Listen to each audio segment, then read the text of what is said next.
Hello everyone, कैसे हैं आप सब लोग। आज हम बात करेंगे 28 जुलाई के करंट अफेयर्स की। आज से पहले जो हम करंट अफेयर करते थे वो हम एक पीडीएफ फॉर्मेट में करते थे।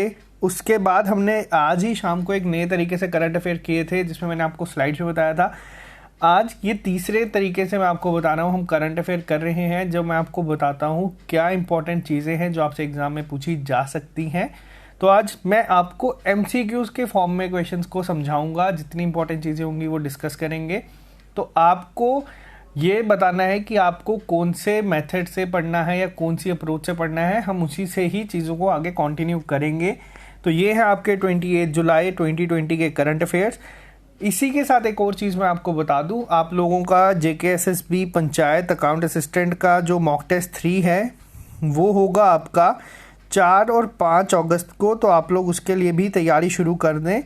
आई होप आप लोगों ने तैयारी कर रहे हैं और इस बार आपका टारगेट सिर्फ यही होना चाहिए कि जो गलती आपने पहले 2 मॉक टेस्ट में की है आप उसको रिपीट ना करें। तो चलिए बात करते हैं हम आज के करंट अफेयर्स की। पहला क्वेश्चन आपके सामने है, इंडिया ने भी एक्सचेंज किया है एक नोट वर्बेल किसके साथ? Which world group to renew its agreement on scientific and technological cooperation for the next 5 years.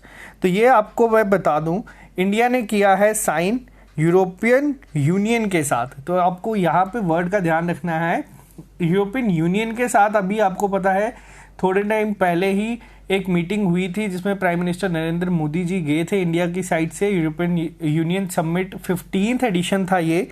आपको मैं ये भी बता दूं 15th एडिशन था और इस एडिशन में ही ये चीज़ को रखा गया था। इसमें क्या होगा कि अब आने वाले 5 सालों के लिए जितने भी साइंटिफिक और टेक्नोलॉजिकल कोऑपरेशन होंगे उसको रिन्यू कर दिया गया है इंडिया और यूरोपियन यूनियन के साथ। अब अगर यहाँ पे आपको 2 चीज़ों का ध्यान रखना है।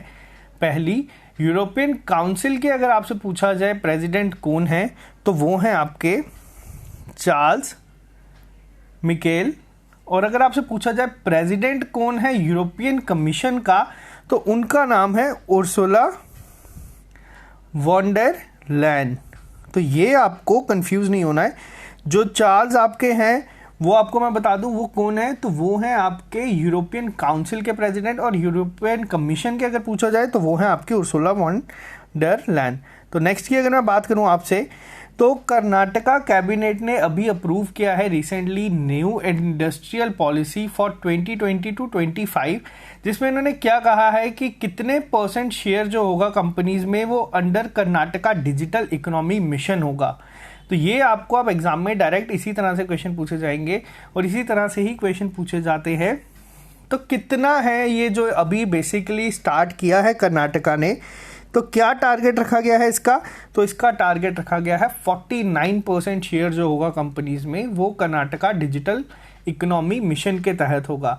अब मेन अगर हम बात करें इसका एम क्या है, जो आप लोग देख रहे हैं यहाँ पे कर्नाटका डिजिटल इकोनॉमी मिशन, तो इनका मेन एम इसमें यह है कि 5 लाख करोड़, आपको ये अमाउंट भी याद रखना है कि तकरीबन 5 लाख करोड़ तक का जो इन्वेस्टमेंट होगा वो क्रिएट किया जाए और 20 लाख एम्प्लॉयमेंट को क्रिएट किया जाए ओवर नेक्स्ट 5 ईयर्स। तो ये आपको याद रखना है, 5 लाख करोड़ रुपए अमाउंट और कितना एम्प्लॉयमेंट, 20 लाख एम्प्लॉयमेंट।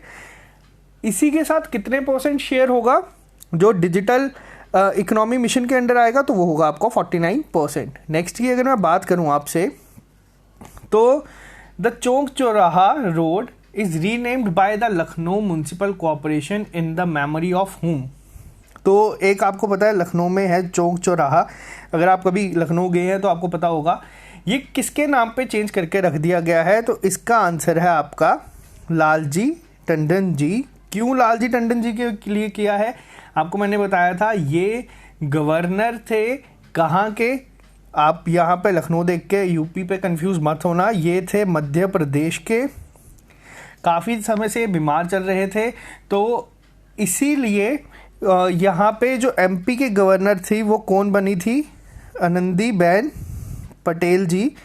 वो एडिशनल चार्ज संभाल रहे थे एमपी का, तो इनका निधन हो गया अभी थोड़े दिन पहले। तो इसीलिए इनकी याद में चौक चौराहा का नाम बदल के अब हो जाएगा लालजी टंडन चौक। तो ये आपको याद रखना है। बहुत इंपॉर्टेंट है, आपसे एग्जाम में इसी तरह के क्वेश्चन पूछे जाते हैं। नेक्स्ट की अगर मैं बात करूं यहाँ, तो कितने चिल्ड्रन हैं जो missed out early childhood education in South Asian region due to कोविड-19। अब ये क्या है, अब बहुत सारे बच्चे आपको पता है जो अपनी प्री लेवल जो आप इनकी स्कूलिंग होती है तो वो भी अपनी मिस कर चुके हैं कोविड-19 की वजह से, क्योंकि आपको पता है स्कूल कॉलेजेस सब बंद है। आज ही नई गाइडलाइंस भी आई है और इसमें कहा गया है 31 अगस्त तक स्कूल कॉलेजेस और बंद रहेंगे, उसके बाद फिर सोच विचार होगा। तो कितने मिलियन बच्चे हैं जो इसमें आए हैं, तो ये है आपका 22 मिलियन स्टूडेंट्स ऐसे हैं या चिल्ड्रन ऐसे हैं जो नहीं जा पा रहे स्कूल्स में। तो ये है इम्पैक्ट कोविड-19 का, तो ये आपको पता होना चाहिए। इसी के साथ अगर आपको बताऊं कि अगर ये रिपोर्ट किसने दी है, तो ये रिपोर्ट दी है आपकी United nation children emergency fund. क्या है ये आपका, ये है आपका यूनिसेफ। तो ये आपको पता होना चाहिए 22 million children from south Asian countries, जिसमें आपकी इंडिया भी आती है। तो ये आपको पता होना चाहिए। नेक्स्ट की अगर बात करें क्या है, तो नेक्स्ट की अगर हम बात करें किस पब्लिक सेक्टर बैंक ने पार्टनर किया है यूनिकेन के साथ। अब आपको यहाँ पे इनका नाम भी याद रखना है। यूनिकेन के साथ किसने किया है, किसके लिए किया है, to secure its internet banking channels. तो किसने किया है ये, तो ये किया है आपका बैंक ऑफ महाराष्ट्र में। अब आपको बैंक ऑफ महाराष्ट्र से एक चीज़ इंपॉर्टेंट सबसे ज़्यादा मैं आपको बता दूं, बैंक ऑफ महाराष्ट्र का आपको पता है कि जितने भी बड़े बड़े बैंक्स हैं काफ़ी ज़्यादा, उन सबके हेडक्वार्टर्स कहाँ पे हैं, आपके मुंबई में। लेकिन बैंक ऑफ महाराष्ट्र का हेडक्वार्टर है पुणे में। और दो बैंक अभी बहुत ज़्यादा न्यूज़ में है, एक है आपका बैंक ऑफ महाराष्ट्र और एक है आपका इंडियन ओवरसीज़ बैंक। तो इन दोनों को बात की जा रही है कि इन्हें प्राइवेटाइज किया जाए। तो ये भी आपको पता होना चाहिए। अभी तक ऑफिशियली ऐसा कोई अनाउंसमेंट नहीं है, लेकिन न्यूज़ में आपको हर जगह दिखेगा। और आपको एक और चीज़ मैं बता दूं, अभी थोड़े टाइम पहले आप लोगों ने देखा था फेडरल बैंक ने भी किसी के साथ टाई अप किया था अपने एटीएम्स को सिक्योर, अपने कार्ड्स को सिक्योर करने के लिए। तो वो किसके साथ किया आपको कमेंट बॉक्स में लिख के बताना है। नेक्स्ट की अगर मैं बात करूं, ट्राइफेड यानी कि tribal cooperative marketing development federation of India, इन्होंने साइन किया है ट्राइपैटाइट। अब ये क्या है, अब आपने बाय का मतलब आपको पता है जो दो के बीच में होता है, ट्राई का मतलब जो तीन लोगों के बीच में होता है। एक तो आ गया आपका ट्राइफेड, दूसरा आ गया आपका विंजना भारती, और तीसरा किस आईआईटी के साथ किया है अंडर एमएचआरडी उन्नत भारत अभियान। तो ये कौन से आईआईटी के साथ इन्होंने किया है, तो ये किया है इन्होंने आपका आईआईटी दिल्ली के साथ। अब इस मिशन में है क्या, ये है क्या, तो ये स्वदेश साइंस मूवमेंट है आपकी अंडर द उन्नत भारत अभियान। इसका प्रोग्राम को कौन सी मिनिस्ट्री करवा रही है, अगर आपसे ये पूछा जाए तो ये करवा रही है आपकी एमएचआरडी। ये भी आपको पता होना चाहिए, जिसका नाम आज ही बदल दिया गया है। ये आपको मैं आने वाले करंट अफेयर्स में बताऊंगा। अगर आपको पता है तो आप लिख के बताएं कि आपसे इनका नाम क्या होगा। नेक्स्ट की अगर मैं बात करूं, तो Indian European Union joint economic and trade committee JETCO meeting 2020 held हुई है रिसेंटली। तो ये इसका कौन सा एडिशन था, मैंने अभी आपको 2 मिनट पहले ये चीज़ बताई है, तो आपको बताना है ये कौन सा एडिशन था। तो ये था आपका 14th एडिशन। तो ये भी इम्पॉर्टेंट है, आपको ये पता होनी चाहिए छोटी छोटी चीज़ें।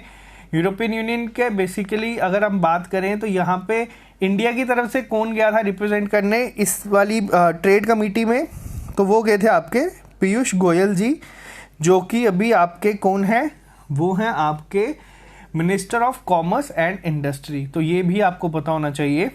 नेक्स्ट की अगर मैं बात करूं इंपॉर्टेंट करंट अफेयर्स में, तो ये 14 थी। इसके साथ ही अगर नेक्स्ट की मैं बात करूं तो union health and family welfare minister Harshvardhan participated in Shanghai corporation organisation health minister digital meet recently. मैं आपको हमेशा बताते रहता हूँ, एग्जाम में आजकल इस तरह के क्वेश्चन नहीं पूछे जाते हैं। आपको ये नहीं पूछा जाएगा कि ये किसने इंडिया की तरफ से रिप्रेजेंट किया है, आपको पूछा जाएगा शंघाई कोऑपरेशन ऑर्गेनाइजेशन का हेडक्वार्टर कहाँ पे है। और यही आपके आजकल स्टैटिक के क्वेश्चंस बन के एग्जाम में पूछे जाते हैं। तो ये है आपका आंसर बीजिंग। बीजिंग में है आपका कन्फ्यूजन क्रिएट होती है क्योंकि आप देख सकते हैं SCO की फुल फॉर्म क्या है, शिंगेई कॉरपोरेशन ऑर्गेनाइजेशन। बच्चे कंफ्यूज हो जाते हैं शिंगेई देख के, लेकिन इसका हेडक्वार्टर है आपका बीजिंग में। नेक्स्ट की अगर मैं बात करूं, मोस्ट इंपॉर्टेंट क्वेश्चन और आपको हर एक एग्जाम में ये देखने को मिलेगा, कौन सी ऐसी स्टेट है हमारी जो होस्ट करेगी 4th addition of Khelo India youth games. तो कौन सी करेगी होस्ट, तो वो करेगी आपकी हरियाणा। आपको याद होना चाहिए, इम्पॉर्टेंट है। तो अगर आपसे पूछा जाए, टोक्यो ओलंपिक्स भी आपको पता है रिसेंटली होने थे इसी साल, लेकिन पोस्टपोन होके अब होंगे 2021 में। तो आपको ये इम्पॉर्टेंट है, पता होना चाहिए। हरियाणा में कहाँ पे होंगे, हरियाणा में होंगे पंचकुला में। ऑफिशियल ब्रॉडकास्ट पार्टनर कौन है, अगर आपसे ये इतना डीप क्वेश्चन आएगा नहीं, लेकिन मैं आपको बता दूं स्टार स्पोर्ट्स ही होगा ऑफिशियल ब्रॉडकास्ट पार्टनर। नेक्स्ट की अगर मैं बात करूं, the India way strategies for an uncertain world, ये किसकी ऑटोबायोग्राफी है, या ये बुक ऑटोबायोग्राफी नहीं, ये किस बुक ने बुक लिखी है, तो ये लिखी है आपके external affairs minister doctor S Jaishankar ji ने। तो ये आपको पता होना चाहिए, बुक्स पे भी आपको क्वेश्चन दिखता है हर बार। नेक्स्ट की बात करूं, वापस से बुक पे है, किस पर्सन ने ये बुक लिखी है, quest for restoring financial stability in India. तो ये आपको बता दूं, ये आपके RBI के ही जो डिप्टी गवर्नर रह चुके हैं फॉर्मल, तो ये हैं, आज ही मैंने आपको बताया था 3 अभी हैं इस समय, 4 की जगह टोटल 4 होते हैं RBI के, लेकिन 3 हैं। ये जो आप देख रहे हैं नाम, शक्तिकांत दास, ये गवर्नर हैं इस समय, और ऊपर वाले 2 जो आप देख रहे हैं ये इस समय डेप्यूटी गवर्नर हैं। तीसरे हैं आपके मिस्टर पात्रा, M पात्रा जी, और जो विशाल आचार्य जी थे, इन्होंने इस समय रिज़ाइन कर दिया है RBI के डेप्यूटी गवर्नर से। नेक्स्ट की अगर मैं बात करूं, तो CRPF डे आपका मनाया जाता है, रेजिंग डे, 27 जुलाई को। लेकिन आजकल एग्जाम में क्वेश्चंस अलग तरीके से पूछे जाते हैं। आपसे पूछा जाएगा कि कौन सा एडिशन था ये, तो ये था आपका 82nd एडिशन। तो ये चीज़ें भी आपको याद रखनी है। नेक्स्ट की अगर मैं बात करूं, तो अभी आपको पता है 27 जुलाई को ही जो आपका मिनिस्ट्री ऑफ अर्थ साइंसेज है, उनका भी फाउंडेशन डे होता है। तो क्या बनाया गया था इसमें, इंडियन मेट्रोलॉजिकल डेवलपमेंट ने क्या बनाया था, 14 foundation day of earth science के दिन कौन सी मोबाइल ऐप लॉन्च की है, तो वो है आपकी मौसम मोबाइल ऐप। तो ये भी चीज़ें आपको पता होनी चाहिए। कौन सी स्टेट गवर्नमेंट है इस समय जिन्होंने लॉन्च की है फ्री वेबसाइट पोर्टल नेम्ड रोजगार बाजार। अब ये आपको पता होना चाहिए, ये इस टाइप के क्वेश्चंस आपको एग्जाम में दिखेंगे, बहुत ही ज़्यादा चांसेस होते हैं इस टाइप के क्वेश्चंस को एग्जाम में आने के। तो किसने किया है लॉन्च, तो ये किया है आपकी दिल्ली गवर्नमेंट ने। दिल्ली में के चीफ मिनिस्टर हैं आपके अरविंद केजरीवाल, इन्होंने 2 स्कीम्स लॉन्च की थी अभी। एक मिशन 5T था इनका, एक था शील्ड। ये इनका काफ़ी सक्सेसफुल रहा है कोरोना वायरस के अगेंस्ट लड़ने के लिए भी, तो ये आपको पता होगा। अब ये पोर्टल बनाया किसके लिए है बेसिकली, तो ये करेगा पोर्टल जो काम करेगा, ये कनेक्ट करने की कोशिश करेगा जितने भी जॉब सीकर्स होंगे और जितने भी रिक्रूटर्स होंगे उनको एक प्लेटफॉर्म पे लाने के लिए। तो इसीलिए जो नाम है आप देख सकते हैं, रोजगार बाजार। तो ये थे आपके आज के करंट अफेयर्स इम्पॉर्टेंट।